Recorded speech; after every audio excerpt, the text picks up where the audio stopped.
Hey there guys, what is going on? Welcome back to another best class setup in Cold War video. Today we are taking a look at one of the fantastic new weapons that has been added in the Season 1 update of Cold War. That is of course the MAC-10, which is an absolute monster once you do unlock the right attachments. With this particular class setup, you'll be absolutely shredding people at close range. Spoiler, this thing is actually really good in Warzone, and we are going to be taking a look at Warzone as a whole, like doing more class setups and stuff like that for Warzone. So if you don't want to miss out on any of the class setups for Cold War or anything that we're coming up for Warzone, make sure you hit that subscribe button with those notifications turned on. I do very much appreciate it, and it does very much help me out.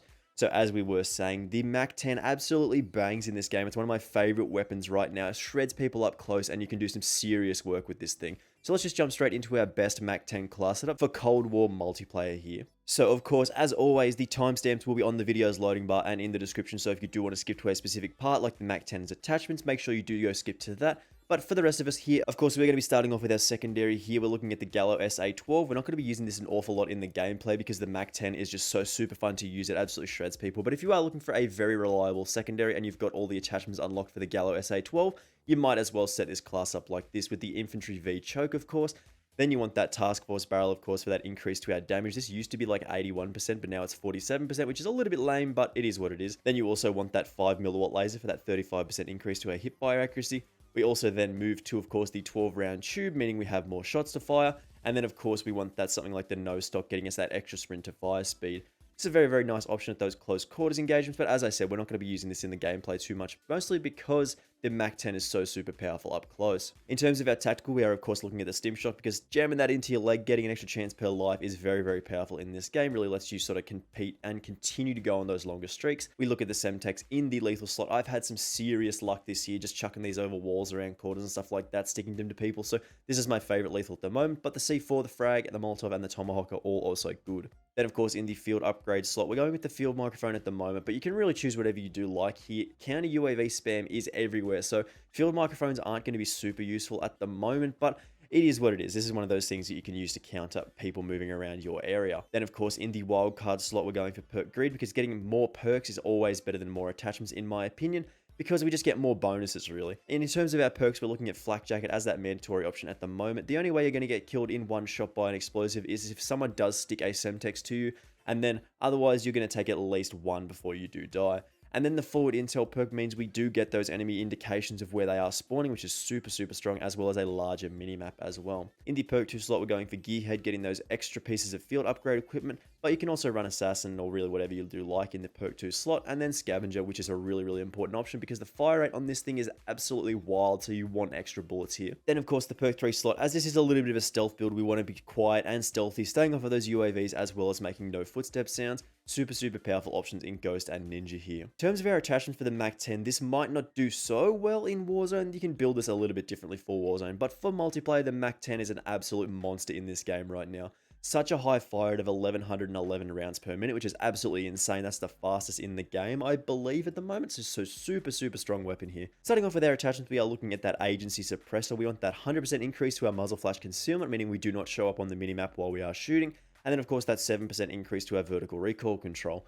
We do lose 25% of our effective damage range here, but with this particular weapon, this is all about close quarters engagements. You're not really fighting people at those medium to longer distances anyway, as the recoil can be a little bit unreliable outside of like maybe 20-ish meters or so, so the Agency Suppressor is a great place to start here. Then we're looking at that barrel, the reinforced heavy option for that 18% increase to our effective damage range, as well as an 80% increase to our bullet velocity, which is actually, without this barrel, one of the lowest in the game with the bullet velocity. Also, we only lose about 7% overall effective damage range with this particular barrel, which is super strong. Then in the underbarrel slot, we're going for that Field Agent Grip, 6% increase to our vertical recoil control, meaning that sort of vertical bounce is reduced. And of course, that 20% increase to our horizontal recoil control is super important as well, meaning we can just hit our shots a lot more easily with this particular option here. Magazine slot, we're going for that 43 round speed mag, which basically gives us a faster reload speed, but reduces our aim down sight speed and gives us a decent amount of bullets to fire. To counter the aim down sight speed reduction that we do lose from here, you can take the SSAR Jungle Grip, the Serpent Wrap, or of course the Airborne Elastic Wrap. This is of course up to you and depends on what you want to choose here.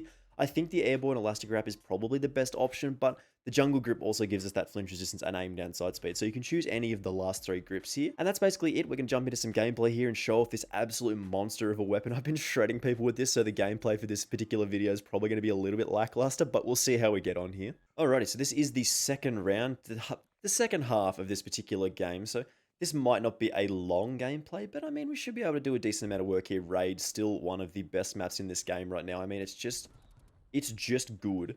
We will, of course, be covering Raid in a video very, very soon, taking a look at these long lines of sight, places you can get up to, and just all around good spots on Raid, because there's a lot of stuff to cover on this particular map, even though it has been covered, like, already, because it is a fairly old map. I mean, just, like, there's a lot of stuff to cover. If you've never played Raid before, there's a lot of stuff that you should know about it. I mean, just look at this thing. Like, just absolutely shreds people.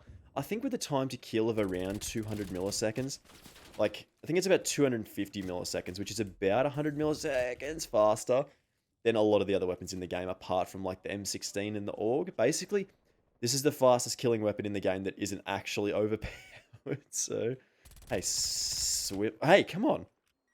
Come on. Give me a break, man. How did that dude in the water take, like, 50 bullets?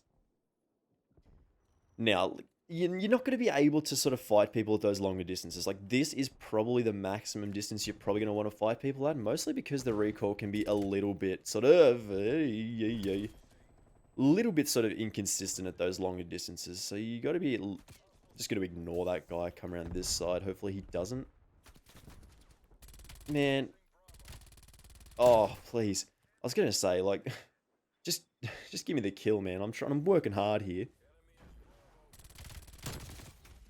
But you can see, you can really get away sometimes with, like, getting lucky with your recoil control, and then other times you can struggle a little bit. So it's one of those weapons that can be inconsistent, but when it all clicks together, when the recoil is working in your favor, I mean, this thing is unstoppable. I mean, look at that. Like, just absolutely shredding people if they are too close, and too close is kind of relative here. This thing also has very decent hipfire, so you can really just run around and hipfire people if you do like. You can also swap out one of the group options for, like, a hipfire laser, which also does a good job here. Mostly because just the standard hipfire on it, like, just your stock, like, hipfire is really, really strong. So, we gotta go, we gotta go, we gotta go. Oh, boy. No. They were very, very unhappy with us there. Not doing too badly, though. We're not doing too badly. It's one of those things where initially I thought the MAC-10 was going to be an absolute, like, dumpster fire. I just thought it was going to be really bad. Mostly because the recoil, once you don't have any attachments on it, like, just off the rips, like, straight away, this attachment's... Like, sorry, the gun just is kind of bad without any attachments. Once you do unlock them, man, it's something else, man. It's just such a very, very strong weapon. Just such a powerful gun in this game. Like, it just shreds people. I'm very, very excited to test this out in Warzone. From what I've been hearing, this is, like, the SMG at the moment, which is not for everyone. Obviously, SMG playstyle isn't for everyone. Sprinting around, getting up in people's faces is not for everyone, which you do sort of have to do with this particular weapon to actually get, like, the most out of it. Otherwise, you'll sort of just be sort of fighting people at those longer distances, which is not ideal for this weapon. But once you get in the range of this gun, like, oh, big chef's kiss. So super strong. Sometimes you don't even have to aim down sight. We probably should have aimed down sight there, but I feel like that guy was going to kill me anyway. There's a guy going towards C here. I'm going to try and take him out as he just takes out our... No? Alright, we'll risk it and go this way. Look at that. Look at the no recoil on this thing. Like, let me just stand still and shoot at a wall here. Like, it does go up and to the right, which is fairly significant, but that's fairly easy to control. Like, you can just counter that. Like, that's me controlling the recoil on the right there, and that's me uncontrolled. Like, you can do some serious work here. Like, we can just control it. Like, you can just control it, and you get... Look at that. That is very well put together. So we'll have our final thoughts on this in just a second here, because this gun absolutely shreds people. Oh, look at this, man. Look at this dude on the best play of the game. Look at him. 2 kills. Get those double. Get that double, baby. Jump up in the window. There should be another person here somewhere. Get the third, I think. We got a double here? Maybe? No? Not a bad little play there. So, as you can probably tell with the MAC-10, you definitely need attachments for it. As we can see here, the Agency Suppressor is one of the last unlocks. I think it's like level 49, I think. I think that sounds right. This particular barrel option that we're going with is like a level 20 unlock, so that's not too bad to get. Do not use the Task Force barrel. The Agent Grip is like level 45, I think. So that is another late unlock as well. The foregrip is a good replacement there. And then like the magazine, you can pretty much choose whatever you like here. And then the handles and stuff as well. You can get away with some of the early ones, but the later options are very, very powerful as well. So 53 is probably where you want to go with this.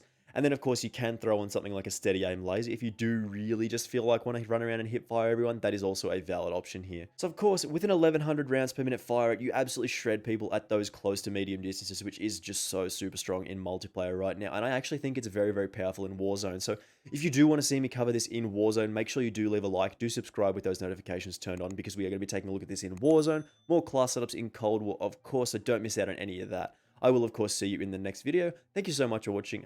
Bye!